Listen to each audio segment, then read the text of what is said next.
Let's go inside out, presented by Geico with our NBA insider Ian Begley. And Ian, now that the Knicks are officially eliminated, you look back on the year, what do you think was the biggest issue that kept them out of the playoffs? Oh, so much to choose from here, Eamon, because not much went right. All the plans going into this season did not go how they wanted them to go. But I guess I would go back to that offseason and, they bring in Kemba Walker and Evan Fournier. And I think the thinking then was what Walker and Fournier give you on offense would outweigh anything that you lose on the defensive end. And it just didn't play out that way. The fit wasn't there. And then you look at Julius Randle and his regression this season. Obviously, you look at the shooting. The shooting is down across the board for Randle. But I think it started with the fit with Fournier and Kemba Walker and how, that never coalesced for this group early on, and they never kind of got their footing early on.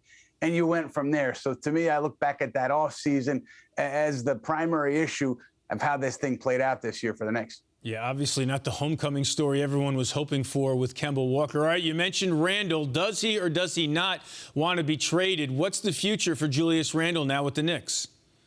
Well, look, he's on the record saying he did not request a trade this week. And his agent, Aaron Mintz, I spoke to him before Randle spoke to us last night. And he's also on the record saying it's absolutely not true that he has already requested a trade. So that much we know.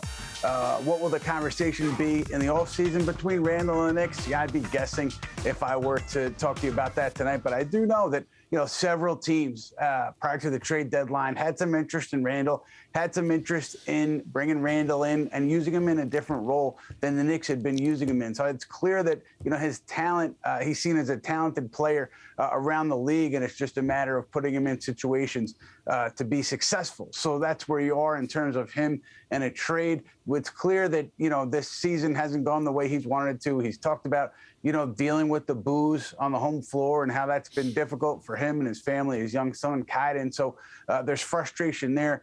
Whether he asks for a trade or not, I have to think that the Knicks, in their conversations with teams about trades in the offseason, I don't think they're going to be hanging up the phone on anybody if there's a deal that they like out there and a team is asking about Randle.